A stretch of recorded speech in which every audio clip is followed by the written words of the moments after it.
Chapter 1. The teacup set for it began, as these things so often did in street Mallow, with a tea party. The Sycamore House Garden Club met every second Thursday under the wide parasol on the vicarage lawn, just as they had for the past 13 years, weather permitting. And when weather did not permit it, such as it nearly hadn't that morning, owing to an unseasonable drizzle, the ladies simply moved indoors and adjusted their opinions accordingly. It was the sort of village where traditions did not so much bend as politely rephrase themselves. This particular Thursday brought out all the regulars: Mrs. Banbury from the bakery with her suspiciously perfect scones, the widowed Mrs. Howlett who had recently begun wearing a touch too much rouge, and young Daphne Cartwright, who was not technically a member but was permitted to attend due to her familial relation to the late founder. Miss Marple, too, was there, sitting rather still in the striped cane chair by the window, her delicate hands folded over a handkerchief with a faint scent of lavender. They were midway through a discussion of rose blight when the visitor arrived. He came not by the garden gate, but from the far end of the vicarage drive, stepping silently across the gravel as though uncertain of his welcome. A tall man, pale beneath a beige hat, with a slightly hunched posture and the faded look of someone long accustomed to being overlooked. He carried nothing in no suitcase, no walking stick, not even an umbrella to shield against the lingering damp. Mrs. Howlett saw him first through the lace curtains and gave a dramatic little gasp. "I say, who on earth is that?" All heads turned. The vicar, who had been halfway through a clumsy compliment on Mrs. Banbury's lemon drizzle, frowns. "Well now," he said uncertainly. "I can't say I know him." Miss Marple tilted her head slightly. Not with alarm, but interest. The man stopped just before the low iron fence and stood as if waiting to be acknowledged. When none of the ladies made a move, the vicar took it upon himself to approach. There was a short exchange. One could see the vicar's shoulders dip forward, his hands gesturing awkwardly, but the stranger did not reply. Not once. After a few minutes, the vicar returned, looking flushed. "He won't speak," he said, puffing a bit. "Not a word. Seems he's come to stay at the old Burton place." That caused a stir. The Burton place had been empty for nearly 6 years, ever since Major Burton passed on during a suspicious hunting holiday in Scotland. There had been talk of a nephew inheriting, or perhaps a cousin in Devon, but nothing ever came of it. The garden had gone wild. The curtains hung like quilted paper. No one had even seen the electric turned on until now. "He handed me this," the vicar continued, holding out a card. "But no name. Just an address. Burton House, Street, Mallow." Miss Marple accepted the card delicately and examined it. "Clean hands," she murmured.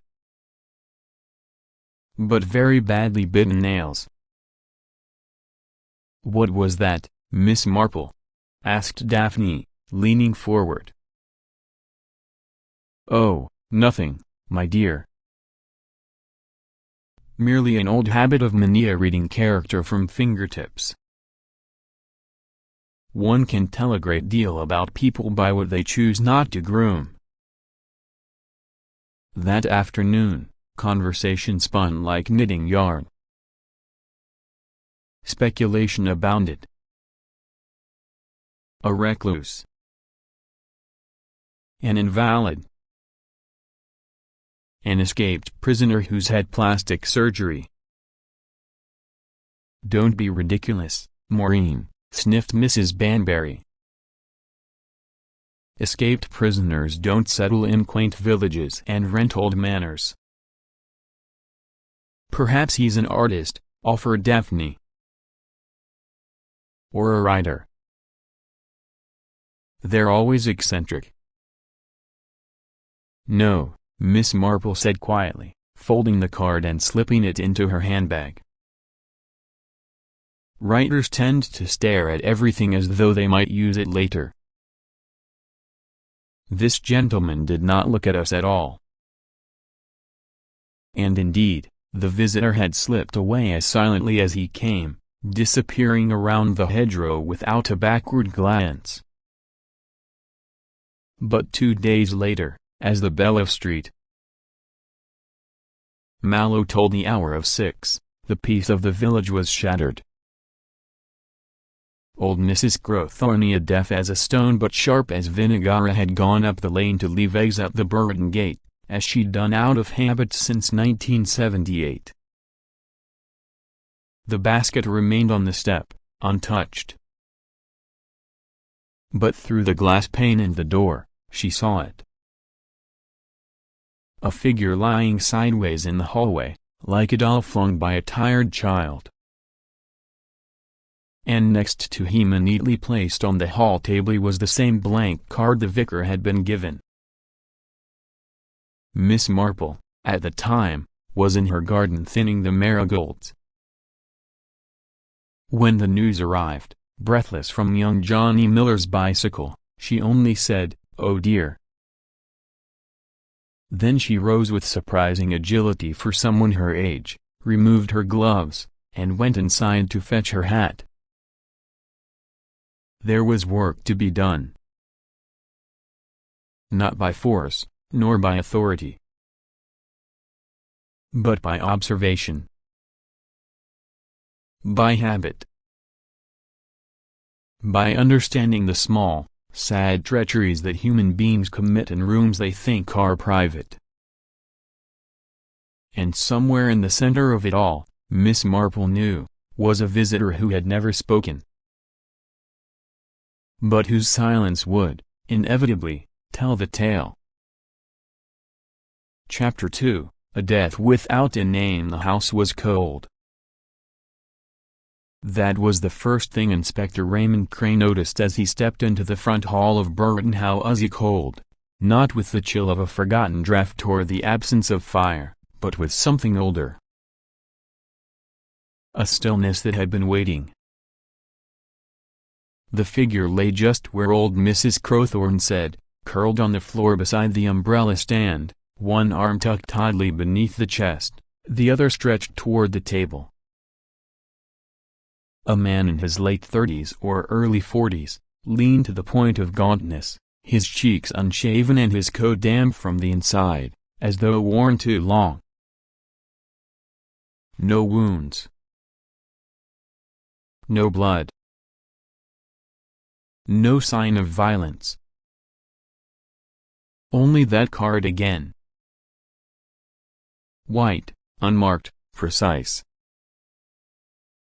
Dr. Westlake, summoned from the next parish, crouched beside the body with visible reluctance. He always disliked death in unexpected places, especially when no one could name the deceased. "Well?" asked Gray, arms folded. "Dead," said Westlake with a sigh. "Quite dead. Within the last 24 hours, I'd say. But I'd need a proper post-mortem." "No identification?" "None. Not in his pockets, not in the house. He's either very private or someone wanted him to be untraceable." The front room had been sparsely furnished: one armchair, a kettle, some unopened tins. No books, No photographs. Not even dust. Only footprints on the wooden floor, circling restlessly. Pacing. Always pacing. Crate turned as the floorboards creaked behind him. Miss Marple had arrived.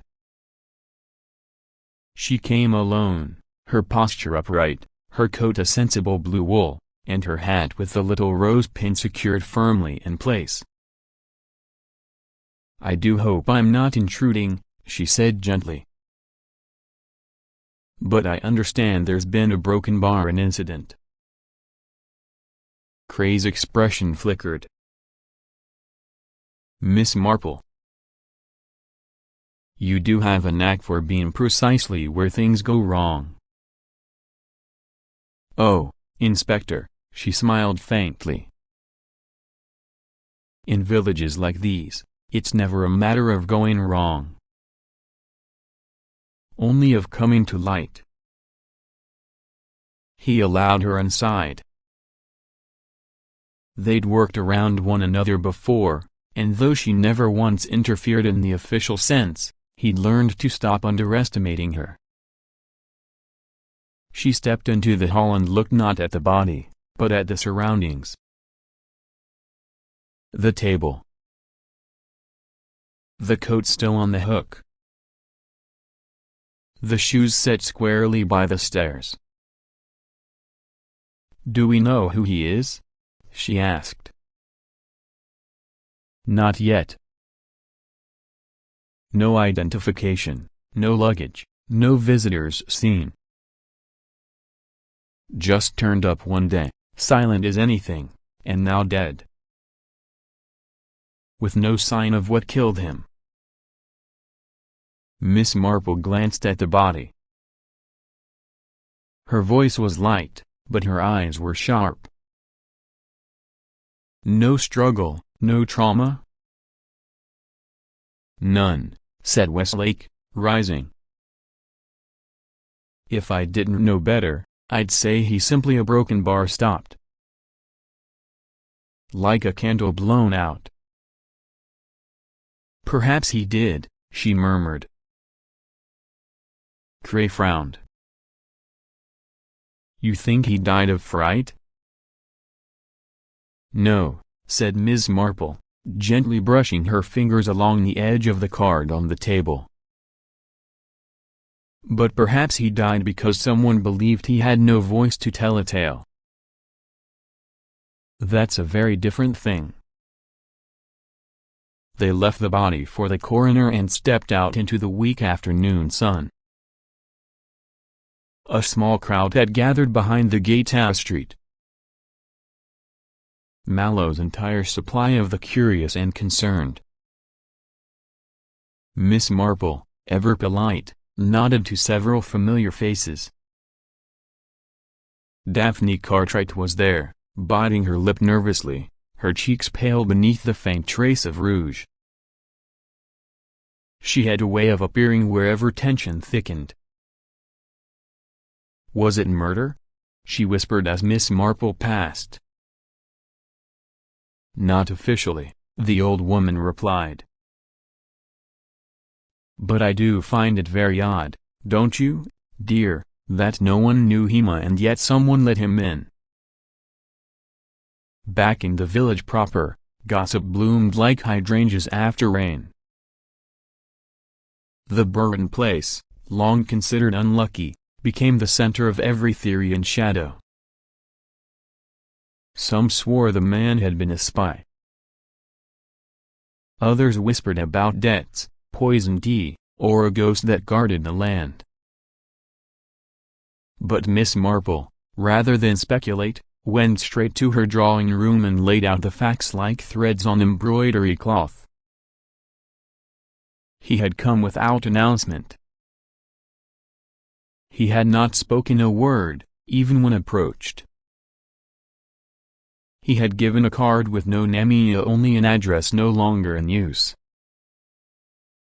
And now he was dead, with no mark upon him, no visible poison, no wound. But most striking of all, to Miss Marple's mind, was what he hadn't done. He had not asked to be introduced. He had not attempted to buy supplies in the village. He had not, according to the vicar's housekeeper, who prided herself on knowing such things, contacted a single person since his arrival. And yet, he had come to someone. Of that, Miss Marple felt quite certain. For people, even silent ones, do not drift into forgotten manners without a reason, or die in their hallways without a witness.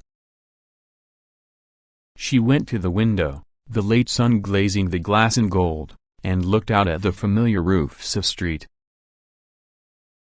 Mallow. She had lived long enough to know that people did not keep secrets for fun. They kept them out of shame, or guilt, or love. Often, it was all three. Behind her, the kettle whistled. She moved to silence it. In the next few days, she suspected, the truth would begin to rustle. Small things, offhand remarks, nervous glances, histories dug up too quickly or avoided too thoroughly. All she had to do was watch. And wait. Because someone, somewhere in this very village, had known that man. And had counted on the fact that no one would ever hear his story. Chapter 3, The Stranger's Shoes. It was the morning after the inquest that the first odd thing truly came to light. The coroner's report, delivered with bureaucratic blandness to Inspector Gray, listed the cause of death as cardiac arrest of indeterminate origin. There were no toxins in the blood, no internal trauma, no sign of struggle. The man had simply a broken bar expired. As though his body had remembered, quite suddenly, that it was mortal. Miss Marple, who had received the same information via Dr. Westlake's loosely buttoned mouth at the grocer's, was not surprised. But she was unsettled. Sudden deaths, she said thoughtfully to Mr. Broom, the pharmacist, are rarely sudden to the person who arranges them. Mr. Broom blinked at her over his spectacles, unsure whether she was joking. She left without clarifying. That afternoon, she visited Brereton House under the practical excuse of delivering a sympathy card to the vicar, who had temporarily assumed responsibility for the empty property. It was a soft, harmless card of floral, with embossed lilies and no address for the deceased. But Miss Marple was not there for condolences. She was there to look at the shoes. They were still by the stairs, precisely where they had been found, a pair of scuffed brown lace-ups, well worn but not neglected. Miss Marple crouched slowly and examined them. Not new, but not old enough to be a wanderer's. A modest man's shoes. Working shoes. The soles bore a peculiar clay, slightly reddish and spongy. She scraped a flake into her handkerchief. The pattern of wear told its own story. Heavy on the outside edge of the left heel, suggesting a limp or perhaps an old injury. And on the toe of the right, a faint scuff mark that might have been from using that foot to push open a door, repeatedly. Or a broken bar. She straightened. Outside, the low clang of the church bell echoed once, then again. 4 o'clock. She tucked the handkerchief into her sleeve.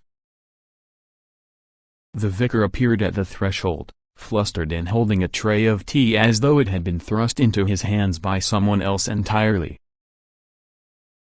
"Miss Marple. I didn't realize are you here to speak about the funeral arrangements?"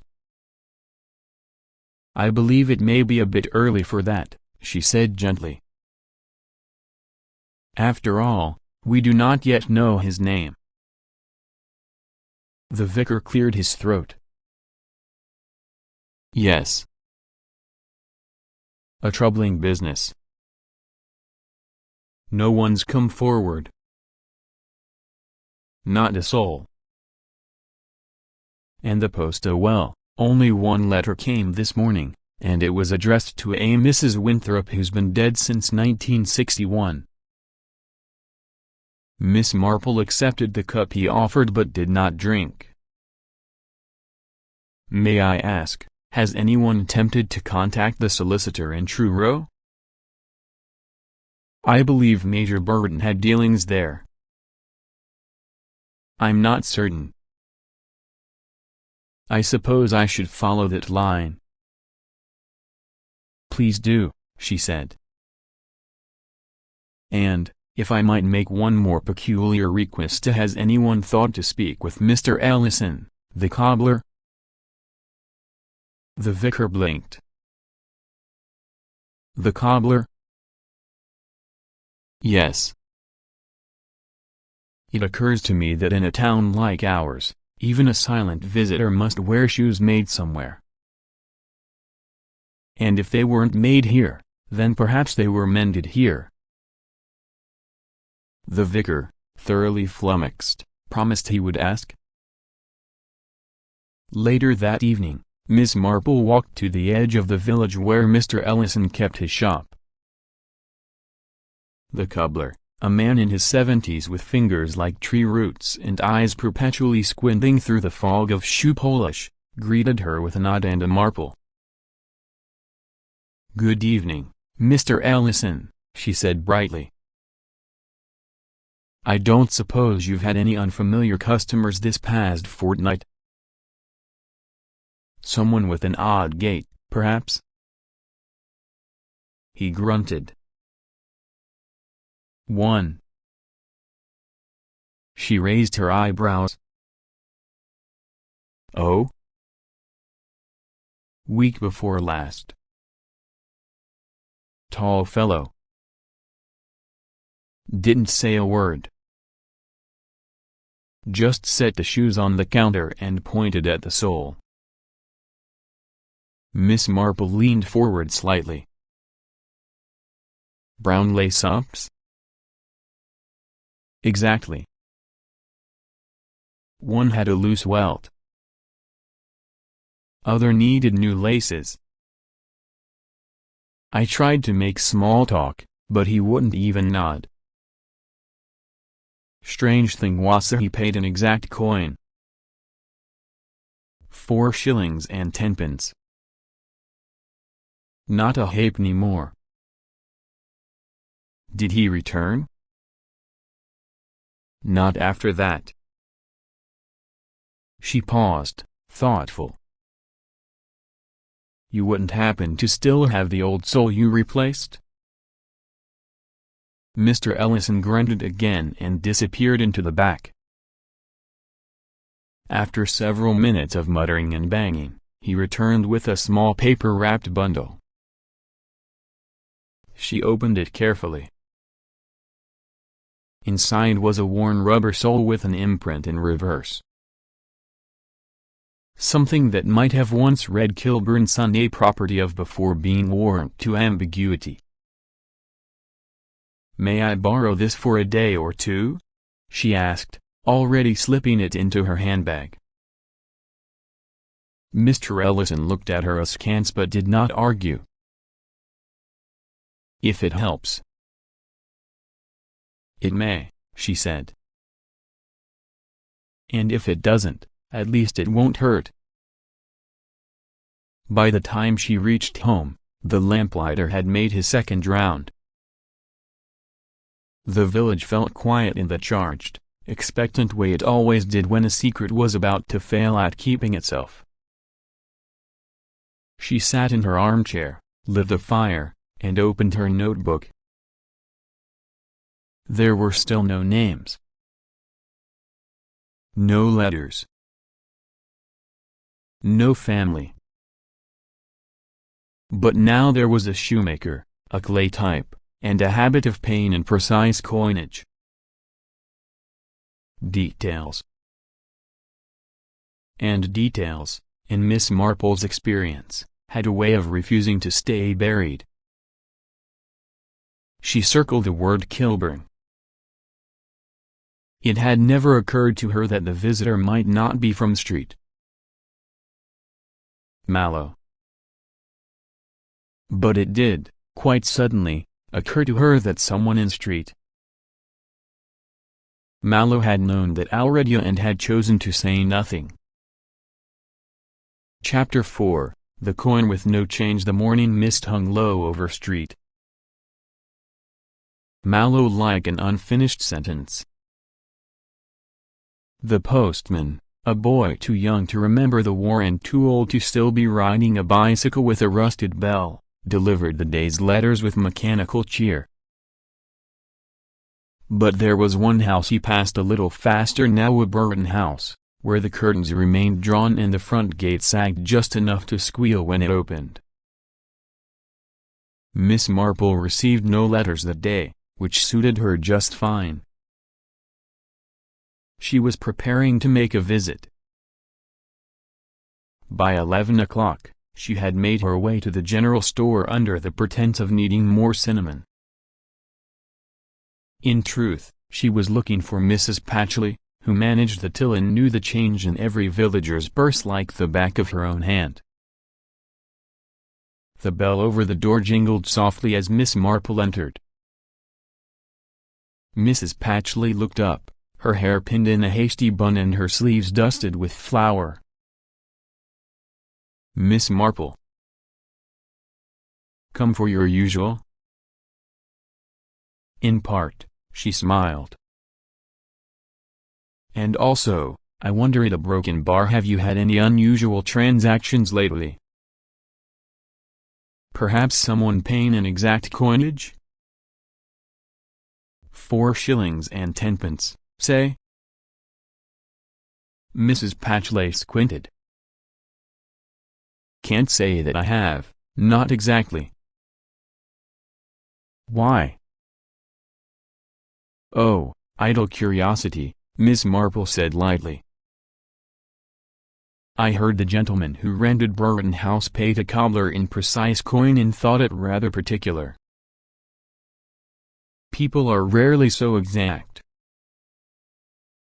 Well, said Mrs. Patchley, softening, if you must know, I do recall Mrs. Banbury asking me for 10pence change last week and then correcting herself and said she already had the right amount.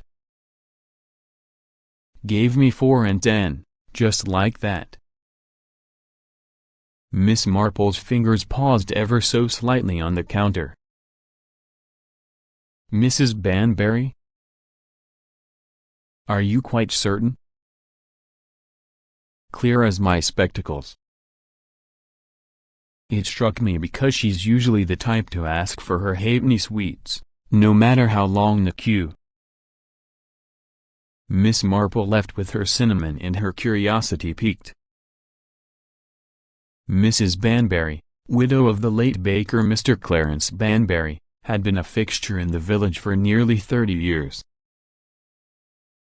A tall, efficient woman with a face like undercooked dough and the social aggression of a headmistress, she was known for organizing the annual TFA superscript AT and for insisting on precise recipe measurements in all things except when we gossiping. Miss Marple's next visit was to the churchyard, under the guise of leaving chrysanthemums at her cousin Alfred's headstone. From that angle, one could easily observe Burton House at a respectable distance. The front window had been cleaned. This small fact, unremarkable to most, struck Miss Marple as odd.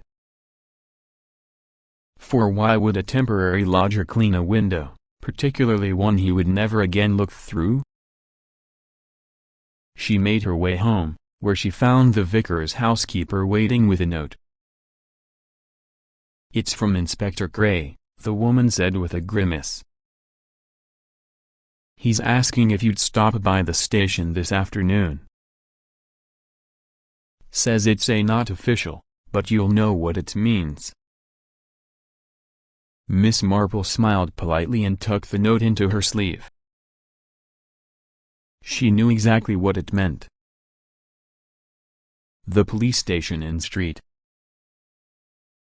Mallow was little more than 2 rooms and a grumpy constable. Cray met her at the door with a nod. "We've had a nibble." "Oh?" "Scotland Yard returned our inquiry about the Soul. Kilburn Sons was a factory outfit for postal employees. Used to issue uniform shoes in the 1940s and 50s. Shut down a decade ago. But their last production run went to a specific district in London." Miss Marple's eyes twinkled. "Let me guess. District 4B. Cray's eyebrows lifted. "How did you question mark?" "Because I recall my cousin Ronaldo, who worked in postal routing during the blackout years, mentioning District 4B as the only one still using rubber-soled issue shoes after the war. He called them Adiclompers." Cray leaned forward. "So he was a postman? Or someone pretending to be?" "But more likely, I think, he once was." "And someone here in Street?" Mallow knew it. Cray sighed. "Which brings us back to motive. Why come all this way? Why stay silent?" Miss Marple turned her teacup slowly. "Well, Inspector, in my experience, people remain silent for one of 3 reasons: shame, guilt, or the hope that silence itself will punish someone else." Just then, the constable knocked and entered with a small envelope. "Came in the last hour, sir. Addressed to the A lady of the house at Burton. No return." Cray slit it open. Inside was a single folded sheet. No salutation. No signature. It read, "He came to forgive, not to accuse. But you saw the wrong in him and feared it would be seen in you. You needn't have locked the door." Miss Marple read it twice. The note was written in a fine, trembling hand. Ink smudged at the corner. A left-handed writer, perhaps? Or someone not used to holding a pen. Cray looked at her. "Well?" She handed the note back. "It's not a confession, Inspector. It's a warning. Or a lament." Cray scowled. "From whom?" "That," she said, rising, "is the question. But I'd suggest asking Mrs. Banbury whether she knew a postman who once walked with a limp and paid an exact coin." Cray blinked. "You really think a question mark?" "I think people are far more haunted by kindness they refused than by any harm they did. It leaves them no justification, you see." She turned, lifting her parasol from the coat rack. and in such cases, Inspector, they rarely notice when the door was never locked at all. Chapter 5, The Scone That Was Never Eaten. Mrs. Banbury's kitchen smelled of lemon polish and restrained panic.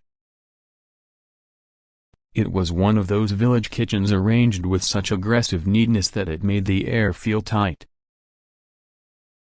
The copper pans gleamed, the tea tins were alphabetized, and the lace doily beneath the butter dish hadn't shifted in 3 years.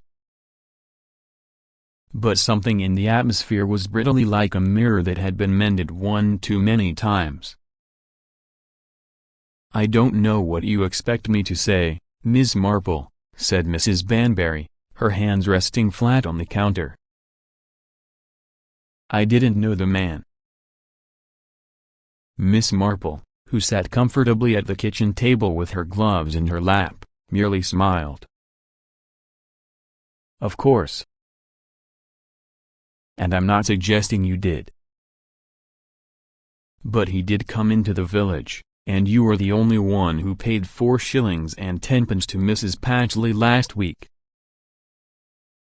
Quite the coincidence, don't you think?" The older woman's lips twitched. "I've always kept coin on me." "Habit." "Yes," Miss Marple said gently, "but habits usually come with a pattern. And patterns leave little holes when broken." She glanced, unobtrusively, toward the tea tray. There were 5 scones on the plate. Not 6. And 1 saucer off to the side, untouched, no crumbs, no butter, no knife. Miss Marple leaned forward, her voice soft. "May I ask you a question, purely out of curiosity? Did the gentleman come here?" Mrs. Banbury went very still. Her eyes, watery with age but sharp, met Miss Marple's for a long moment. "No," she said finally. "He didn't come here." "But he was here, wasn't he?" It was not an accusation, merely a statement, lightly laid between them like a folded handkerchief. Mrs. Banbury looked away. "He came. But only for a moment." "What did he want?" "I don't know." Her voice had dropped, unsteady. "He didn't say anything. Just stood at the back gate and looked at me like he a broken bar, like he knew everything. As if he'd always known." And she drew a sharp breath. I shut the door. Miss Marple waited. "I didn't mean to be cruel," the woman added quickly. "It's just he frightened me." "He didn't speak?" "Not a word." "Not even a knock?" Miss Marple looked again at the tray. "But you set out 2 cups." There was a long silence. "I thought he might come in." After a broken bar shut the door, I regretted it. I set the tea anyway. I even warmed the scones. He didn't return. Did you tell anyone? Number. Mrs. Banbury reached for a cloth and began folding it, though it was already perfectly square. What would I say? A man stood at my gate and looked at me like I was something he lost. They'd say I imagined it. Miss Marple studied her. But you knew him. A tremor passed through the woman's hands. "I thought I did. But it's been so long." And he never said a word. "From the post office?" Miss Marple asked quietly. Mrs. Banbury looked up. Her face had drained of color. "Yes. Once." There it was. A thread. Thin, but unmistakable. "I was 19, she whispered. "And he was the kind one. Always remembered your name, asked about your mother. He had a limp from the war, but he never mentioned it. He used to bring my letters with a sprig of lavender tucked under the string." Miss Marple said nothing. She knew the tone. The voice of someone brushing dust from an old wound. And then he stopped coming. Just like that. One day, a new man took the route. They said he'd transferred. But I always thought, oh well. I thought maybe I'd imagined what I meant to him. Maybe I'd overstepped. Miss Marple let the words settle. "Do you think he came here to forgive you?" she asked at last. Mrs. Banbury's eyes filled with tears, but none fell. "He came to be seen. I think that's all. And well, I failed." Outside, the church bell rang once. Miss Marple rose, slowly. "The strange thing about guilt, my dear, is that it often masquerades as certainty.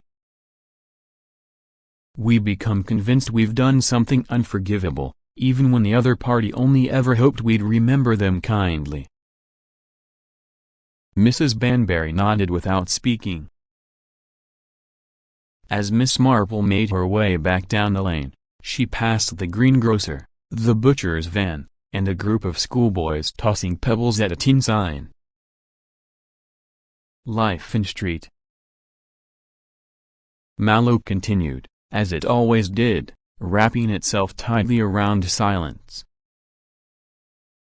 But something had shifted. She now knew that the man, whoever he was, had once worked the post. That he had connections here. That he had once brought lavender with his letters. And someone had remembered. But there were still no names. No obituary to write. No family to notify. Back at home, Miss Marple retrieved the worn sole from her handbag and set it beside a fading envelope addressed in careful hand. She had no proof, not yet. But she had a feeling that this story was not about vengeance or hidden sins, but about the slow erosion of kindness left unspoken. She looked out the window. The wind had picked up slightly, rustling the hedge. Somewhere in the village, someone else still held the final piece of the puzzle. And Miss Marple intended to find them. Chapter 6. The lavender in the envelope. The letter arrived mid-morning, just as Miss Marple was trimming the spent blooms from her roses. It had no return address, no stamp, and no handwriting that she recognized. Just her name, Miss Jane Marple, typed neatly on the front of a cream envelope and delivered by hand, according to the girl who found it tucked behind the vestry notice board. Miss Marple set down her shears and opened it with the same care she might use to unlace an old corset slowly, without force, allowing the contents to speak for themselves. Inside was a single sheet of folded paper, brittle around the edges, and a small, pressed sprig of lavender so faded it was nearly gray. The paper bore faint handwriting, likely penned years ago, in a hand both deliberate and unsure. To be opened only if I fail to speak. To Miss Jane Marple, whom I am told sees clearly. Beneath this strange preamble, the rest of the page unfolded like a confession drafted but never delivered. My name was once Michael Elwood. I served as a postal clerk and later, briefly, as a district sorter for 4B. After the war, I was transferred to a smaller route in Sussex, where I met a woman who made me believe in softness again. She never knew it, but I kept the letters she never sent it torn up at the last moment, I imagine, but never forgotten. When I returned to London, I made a mistake.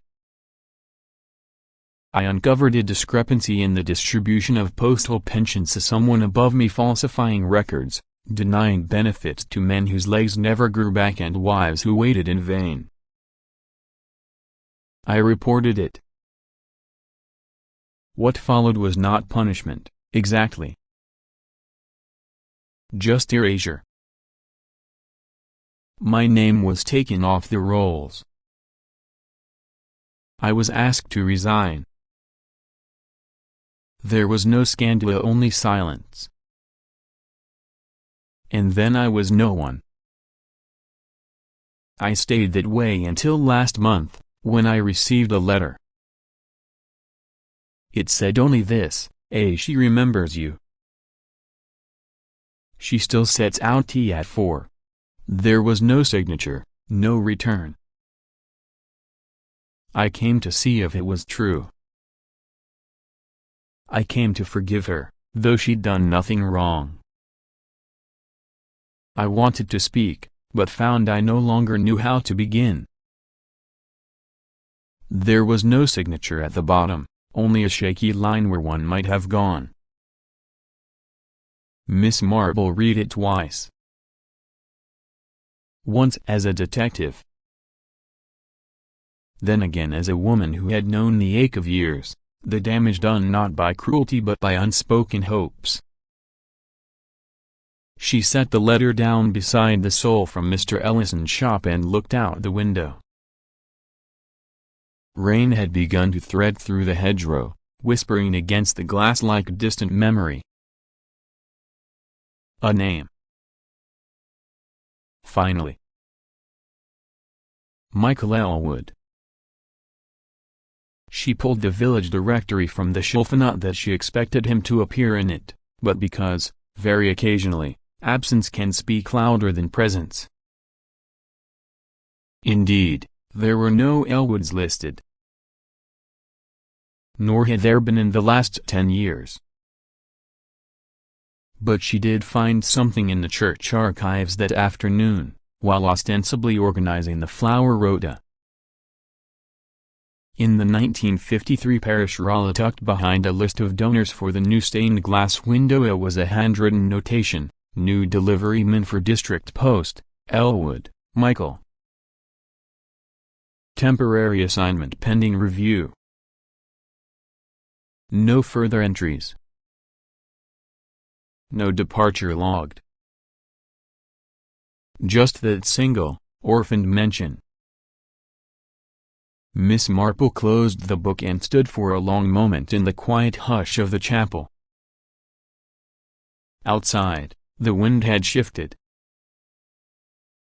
She stepped back onto the path and turned not toward home, but toward the last address she hadn't yet visited, the Cartwright cottage. Daphne Cartwright, the vicar's niece and part-time librarian, had always struck Miss Marple as a young woman shaped by longing. Not dramatic longing in no crying fits or romantic escapades, but the quieter kind. The sort that settles in the spine and makes a person gaze too long at other people's lives. Daphne answered the door looking startled but not displeased. "Miss Marple." "Yeah, goodness, come in." "It's a bit of a mess, I'm afraid." "It wasn't." Miss Marple removed her gloves. "I do hope I'm not intruding." "I wanted to ask you about the old post office records." Daphne blinked. "From decades back?" "Yes. I believe they were stored in the vestry until about 5 years ago, then moved here after the roof began to leak." "Oh," said Daphne, a flicker of something agilt. Caution? Crossing her face. "Yes, they're here." "In the sunroom." The boxes were labeled by year and held in remarkably neat order, each one marked with Daphne's tidy script. Miss Marple spotted what she needed within moments. 1952 1954. "Did anyone else choose these?" she asked, keeping her tone light. Daphne hesitated. "Only me, I think. I've been trying to digitize them. I'm the only one with the time." Miss Marple lifted the lid and began to leaf through the contents. Pay stubs. Delivery routes. Complaint forms in triplicate. Then on the very bottom an envelope, addressed in a handwriting that matched the letter she'd received that morning. Miss Marple opened it. "For D.C. in case I don't return." There was no need to read further. Daphne stood behind her, very still. "I never meant to," she began, but Miss Marple raised a hand. "You sent the letter," she said softly. "The one that told him to come." Daphne nodded, her voice caught between defiance and sorrow. "I found his name last month, buried in a sorting list. I don't know why I did, out of curiosity, maybe. But then I saw the lavender pressed in that old payroll slip and I just a broken bar. I knew it had meant something. I wanted to see if it still did." Miss Marple nodded slowly. "So you summoned a ghost?" "I didn't think he'd really come. And when he did, he looked so lost. I watched him from the library window. He never said anything to anyone. And then I heard he'd died. I didn't know what to do." Miss Marple folded the envelope carefully. "You did what we all do, Miss Cartwright. You opened a door from the past and hoped it would speak kindly."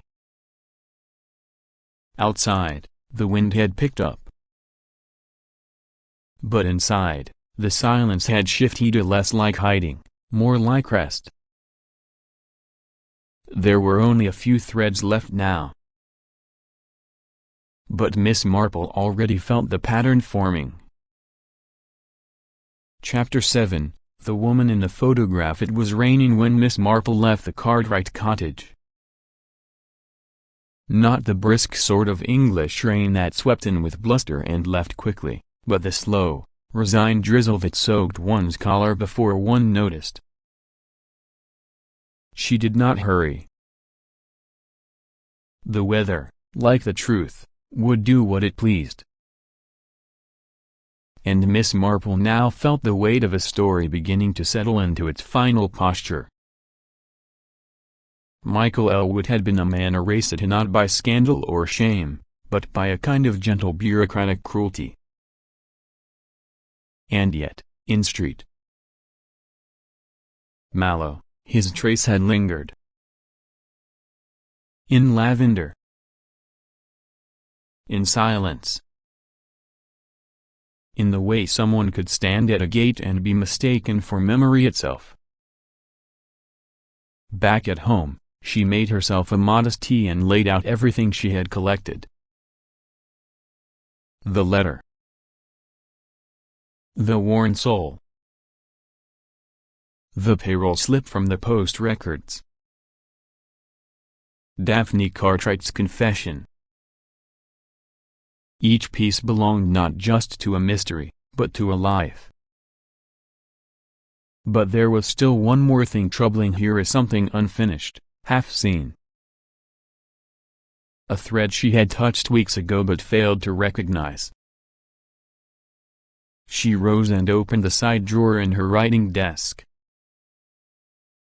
Inside were small keepsake oddments of correspondence, forgotten snapshots, invitations to garden fates long past. And there, folded into a crisp white envelope marked Burton F.A. superscript ATA 1953, was the photograph she had been thinking of for days without knowing it. It showed a table laid with jam tarts and a pyramid of scones, a bunting flapping behind, and 6 villagers sitting side by side on cane chairs, squinting politely into the camera. The image had been taken with a poor lens, slightly overexposed, but the woman on the far left, half-turned and in profile, was unmistakable. Mrs. Banbury. And next to her, in a postman's uniform, was Michael Elwood. Miss Marple studied the photo. Their knees were nearly touching. He was smiling, she was not. But her eyes were turned toward him, and not flirtatiously, not dramatically, but with the quiet astonishment of someone who had just realized the person beside them mattered more than they were supposed to. She turned the photo over. Nothing on the back. Just the date. She tucked the photograph into her handbag. By the time she reached Mrs. Banbury's house, the rain had let up, though the hedges still dripped with the memory of it. The older woman answered the door without surprise. Her eyes were tired. She no longer wore her apron. "You knew he was here," Miss Marple said gently. "Before he died." Mrs. Banbury didn't speak for a moment. Then she stepped aside and let Miss Marple in. "I lied," she said once they were seated. "I said he only came to the gate, that I shut the door. But that wasn't the whole of it. I didn't think it was. He did come to the door. And I did open it. For a moment we just a broken bar stood. Like neither of us could quite believe the other was real." "Did he speak?" Mrs. Banbury shook her head. "He tried. His mouth moved. But the words didn't come. Not really. He looked at me and nodded, and then his hands trembled and he passed me that same card, the one he gave the vicar. No name. Just the address." Miss Marple waited. "I made tea." "He didn't drink it." "I cut a scone for him, his favorite, with currants and he touched the edge of the saucer. That was all. Then he stood, bowed his head, and walked away. I think he was crying. But he never turned around. And you didn't go after him? Number. Her voice cracked. I told myself he didn't want me to. That he'd said what he came to say. But now I wonder if he came because he had nothing left but me and I couldn't even hold that. Miss Marple reached into her handbag and produced the photograph. She slid it across the table. Mrs. Banbury stared at it. He kept this, she whispered. I didn't even know there was a photograph taken that day. He didn't keep it, Miss Marple said softly. But someone did. You looked at him like you were trying not to be seen. That's why it stuck with me. Mrs. Banbury lifted a hand to her mouth. I was engaged to Clarence Banbury by then. My mother would never have allowed a postman. But it wasn't a matter of propriety, was it? Miss Marple asked, kind but firm. It was a matter of belief.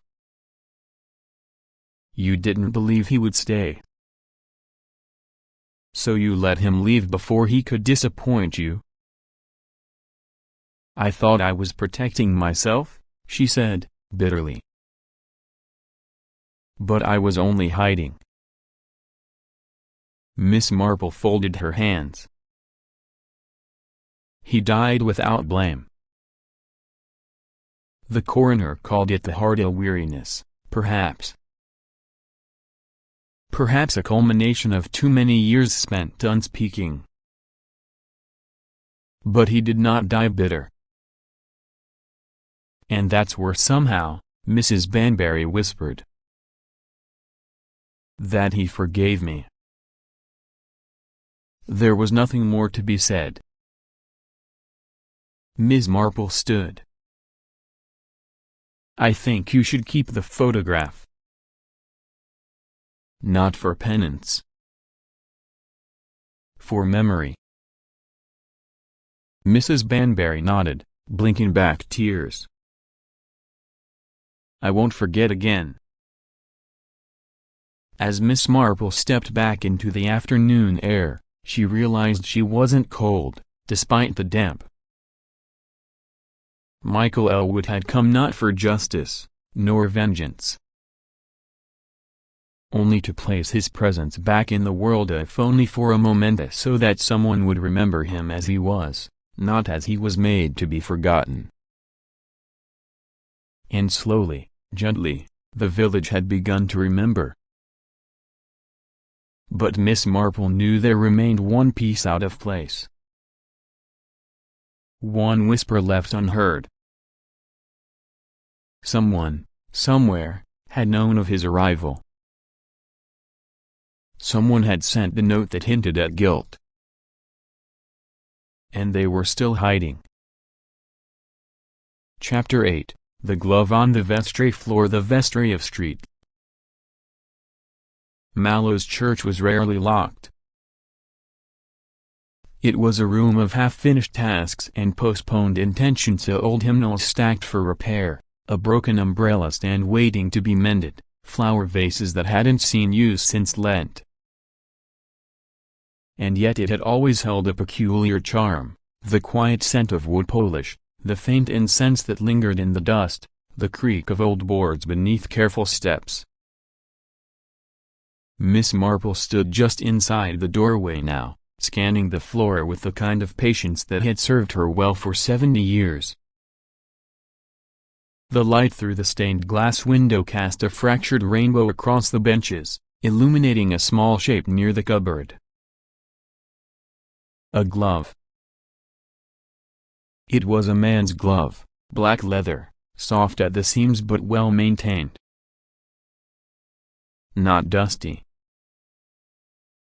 Not forgotten. Recently dropped. She bent to pick it up and examined the inside.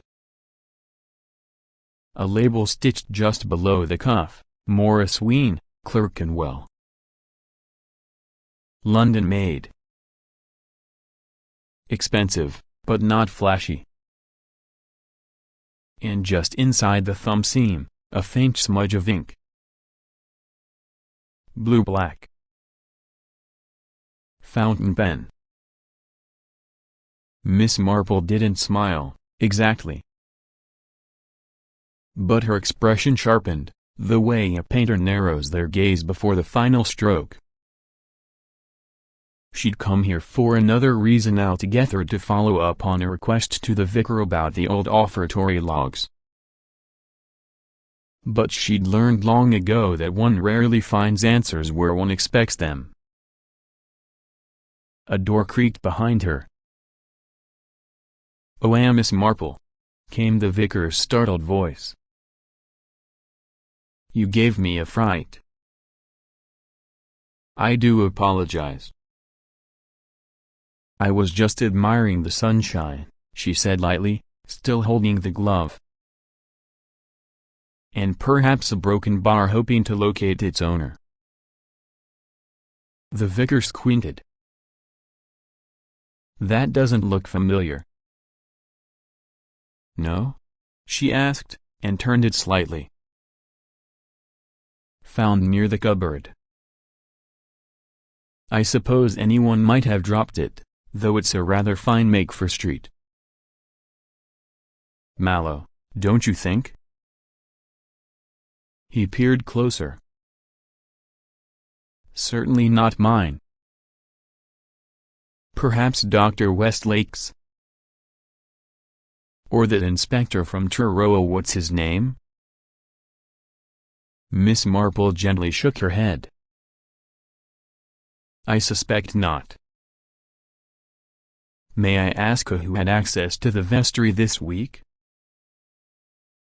"Oh, let me think, a broken bar." He scratched at his temple. "Mrs. Crowthorne was arranging lilies, of course." "Daphne's been working with the archives again." "And Mr. Kendall came to fix the window latch, though he wouldn't wear gloves like that." "Far too fussy." Miss Marple tucked the glove into her handbag. "And the keys?" "Well, there's the one I keep." "One in the safe." "And another in the churchwarden's drawer, but hardly anyone touches that." She nodded. "Thank you. It's always good to know who holds the keys." As she made her way back along the church path, a light drizzle began again, speckling the slate stones and stirring the scent of moss. It was not the glove itself that had intrigued her. It was the ink. Only one other item in this entire case bore blue-black fountain ink, the unsigned letter left for her behind the vestry noticeboard. The one that read like a cryptic confession, regret without claim. And now, she thought, perhaps she knew whose regret it was. Back in her sitting room, she retrieved the letter from its linen envelope and held it side by side with the glove. The handwriting bore a slight rightward slant. Hesitant, but precise. As if the author was accustomed to writing for people, but not about themselves. She reached for the telephone. "Operator? Would you be kind enough to connect me to Inspector Cray at the local station?" "Yes." "Tell him it's Miss Marple." "Thank you, dear." It took only a minute. "Cray here." "Inspector," she said, "I've found something that may interest you." A glove, in the vestry, that likely belonged to someone who knew Mr. Elwood was here before anyone else did. There was a pause. "Do you have a name?" "Not yet.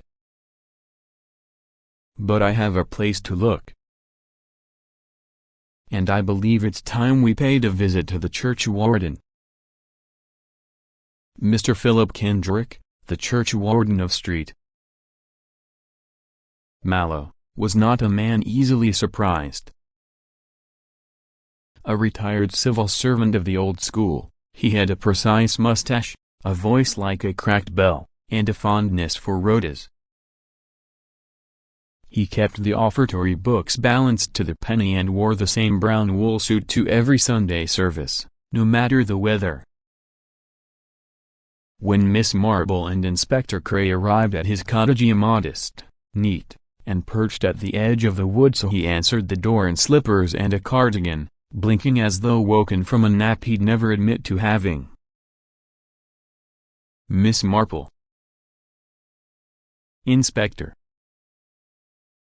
"What a broken bar rare combination." Cray stepped forward. "We're following up on a small matter, Mr. Kendrick.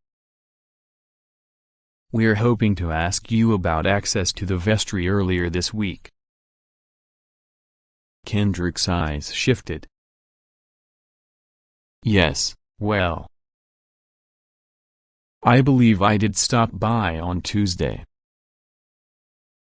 Checking the candle oil stores. There was a leak last month, you know." Miss Marple smiled. "And did you happen to lose a glove while there?" Kendrick blinked. "A number?" "Certainly not." She produced it from her handbag. "Morris Ween. Blue-black ink on the inner seam." "I wonder, Mr. Kendrick, would you mind showing us your fountain pen?" Kendrick hesitated. Just for a moment. But in that pause, everything clarified. "Ah," said Cray, his tone softening but not gentle. "So it was you." "I didn't harm him," Kendrick said quietly. "I swear it. I didn't even speak to him." Miss Marple sat. "But you saw him arrive?" "Yes. He stood at the edge of the churchyard one evening. I recognized him, though I hadn't seen him since '54. He was thinner. Paler. But it was him." "You knew what he had come for?" "I suspected. He'd loved a woman in this village once. Everyone knew it. And everyone knew how quickly she put him aside. We all thought he'd left for good. And when you saw him again—" "I was ashamed," Kendrick said. "Ashamed that we let someone disappear without a word, as though a man's kindness meant nothing just because it didn't fit. I wanted to speak to him, but I was a coward. I came back later, after the news spread. I wrote that letter. For her. For all of us. But I didn't sign it. I couldn't." Miss Marple studied him. "You weren't a coward, Mr. Kendrick, she said quietly. Only too late. Cray stood. We won't pursue charges. But perhaps next time you write a letter like that, you'll use your name. Outside, the rain began to ease. Inside, the trellis like the scent of lavender long pressed into paper was beginning to lift. Chapter 9, Ms. Marple's Test of Silence. 3 days had passed since the truth had begun to settle. Not the whole truth, that no mystery ever laid itself bare in perfect symmetry, but enough of it to quiet the village.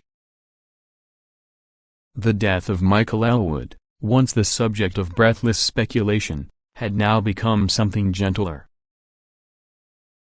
sadder. A story told in murmurs. A name returned to memory.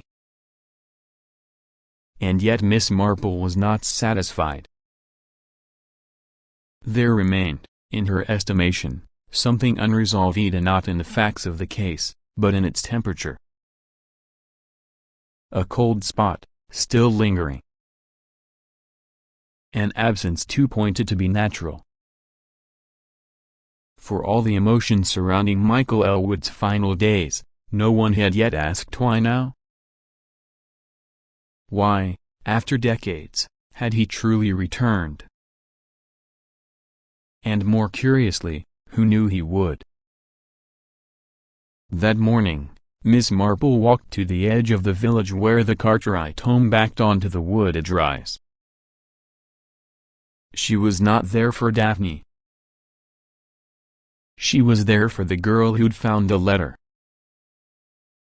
Lily Ann Tiller, 15, with 2 large shoes and an observant streak as sharp as nettles, worked part-time in the vestry on Saturdays and had, according to the vicar's housekeeper, a peculiar interest in envelopes.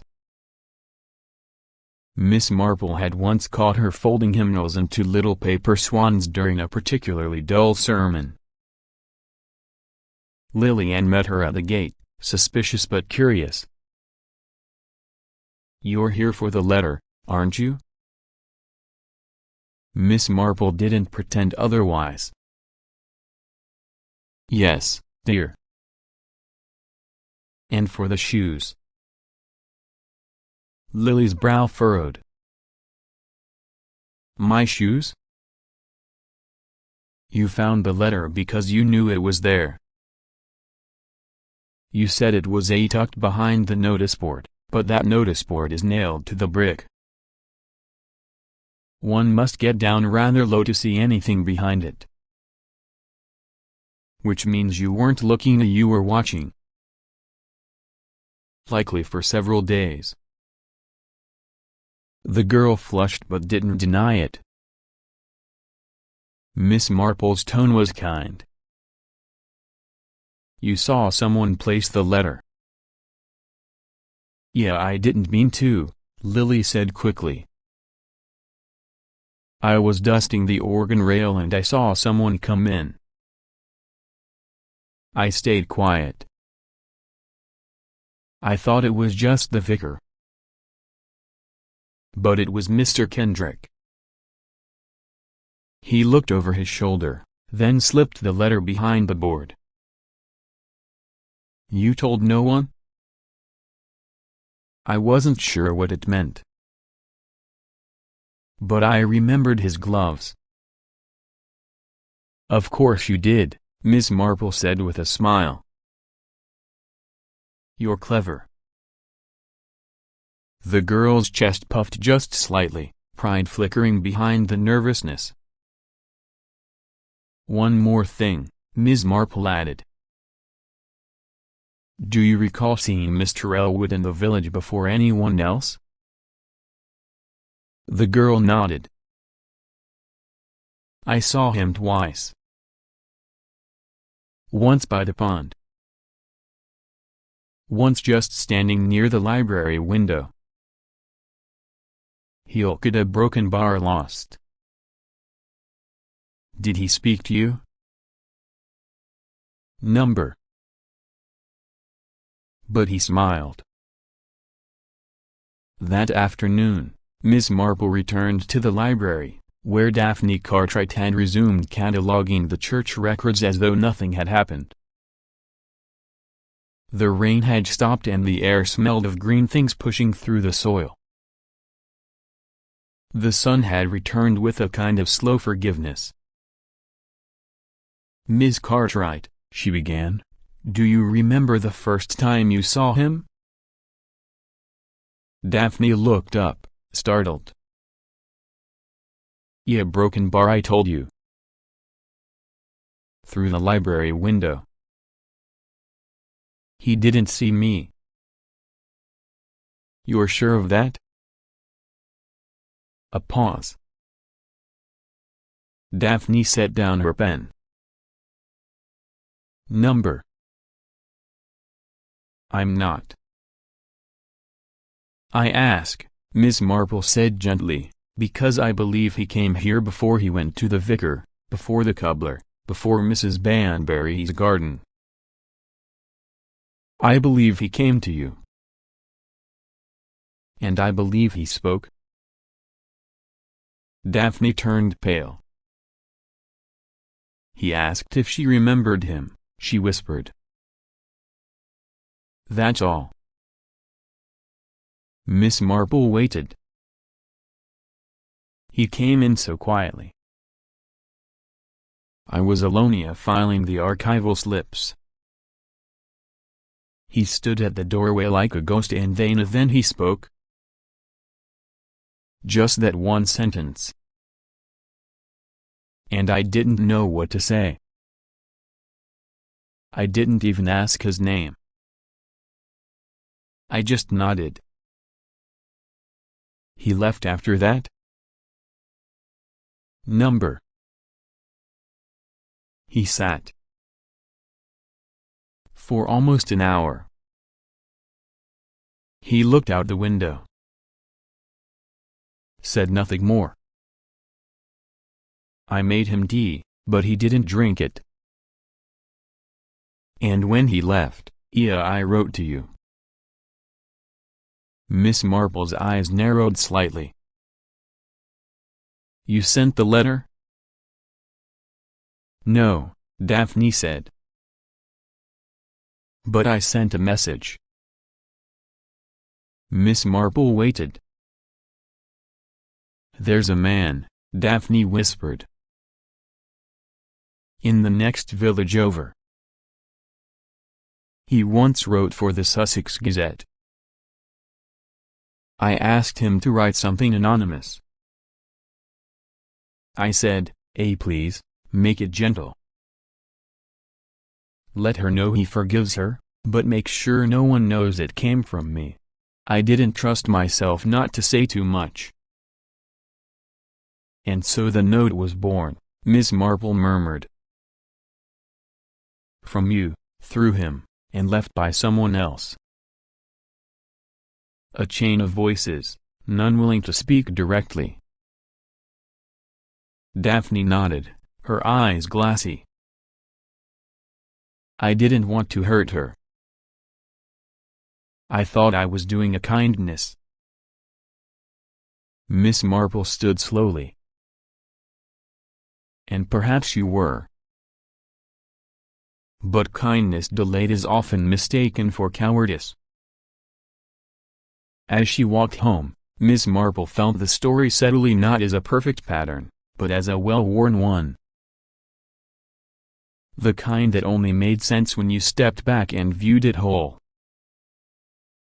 Michael Elwood had come to forgive. He had found no great reunion. No embrace. Only glimpses of the lives that had once brushed against his. And yet, in the quiet place as in a half-finished scone, a photograph, a girl's careful silence, he had been heard. Miss Marple reached her garden gate just as the evening bells began to toll.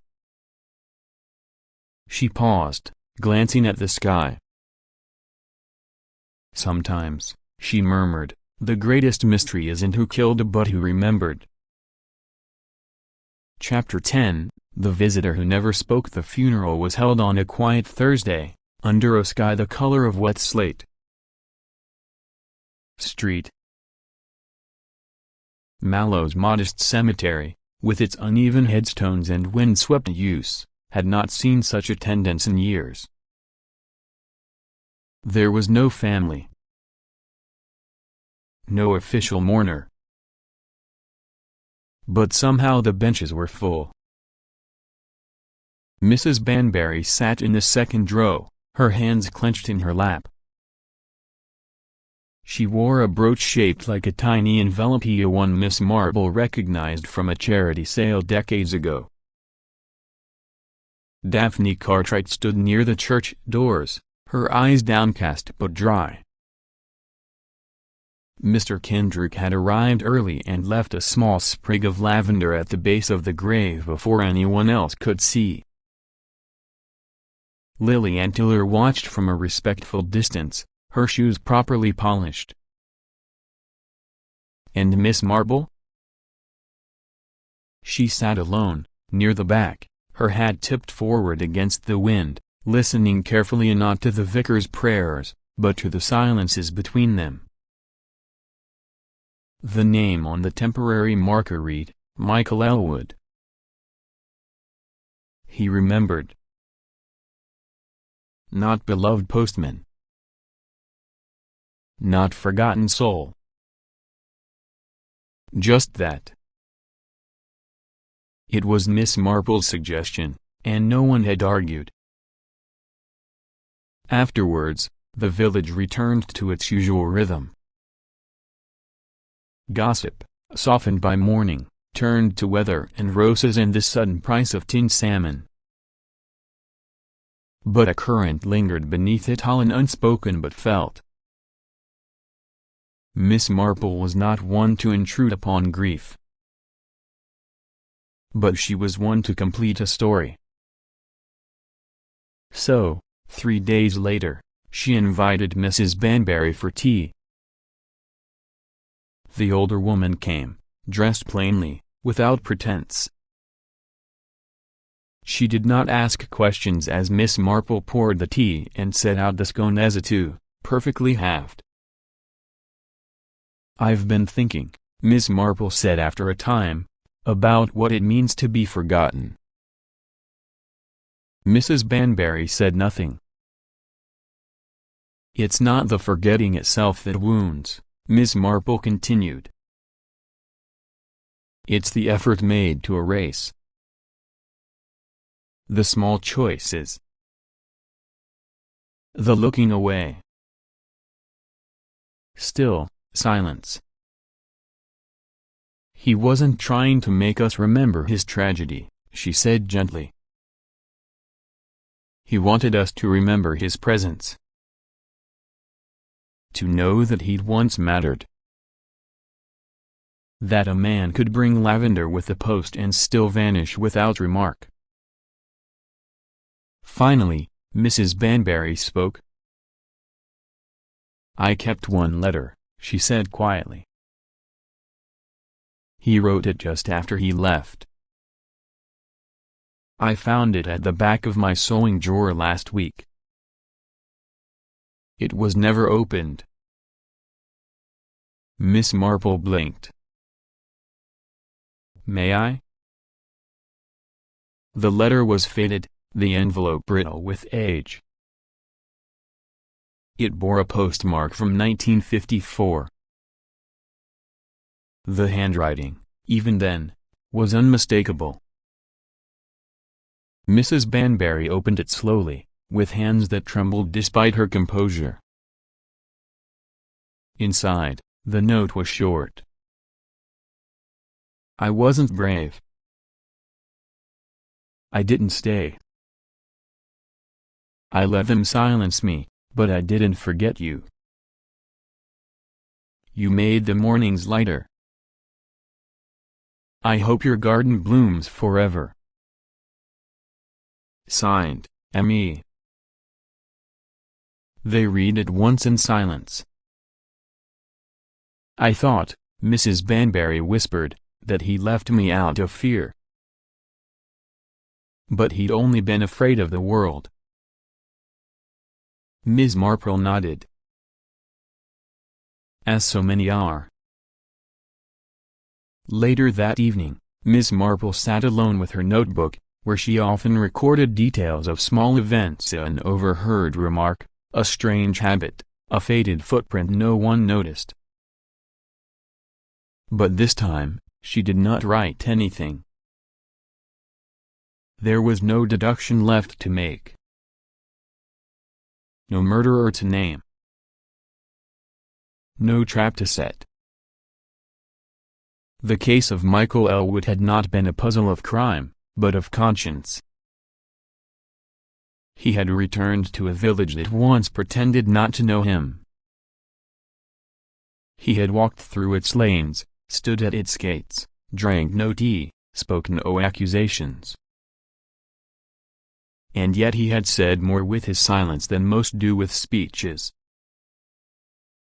Miss Marple closed her notebook. Sometimes, she thought, justice is not the act of punishment but of remembering rightly. She rose, turned out the light, and let the evening close around her like an old shawl. And in the distance, carried faintly on the wind through hedges and stone, came the scent of lavender. Epilogue. The letter that was never posted. It was a month after the funeral when the letter arrived. Miss Marple had just come in from the garden, her hands a little sore from trimming back the holly that threatened to overtake the back path. The late spring air held a touch of honeysuckle, and the birds were in fierce argument over the cherry tree by the fence. She had been thinking, oddly enough, about ghosts, and not the ethereal sort, but the quieter kind. The kind that live in silences, in habits, in things left undone. She found the envelope resting on the polished brass of her letterbox, folded slightly at one corner, as if it had come a long way in someone's coat pocket. There was no stamp. Her name was written in a careful, aging hand, slightly tilted to the right. Inside, there was a single sheet of thin paper. Dear Miss Marple, you do not know me, though I know of you as most in street. Malodoo. I am not writing for your opinion, nor your forgiveness. I am writing because there is something I once chose not to do, and now I find that silence presses upon me more heavily than guilt. My name is Thomas Elwood. I was Michael's older brother. He wrote to me once, in 1955. Said he had been left behind by the times, and that no one seemed to want his kind of kindness anymore. He said he'd fallen in love with a village and been mistaken for a visitor. Not a man, not a suitor, just a sort of passing warmth people liked and forgot. He asked me to visit. I didn't. I told myself I had my own life. My own sons. But the truth is I was ashamed. Ashamed of how little I had done for him when the ministry forced him out. Ashamed that he was poor, and quiet, and alone. When I learned of his death through a letter forwarded from some local inspector, I was angry.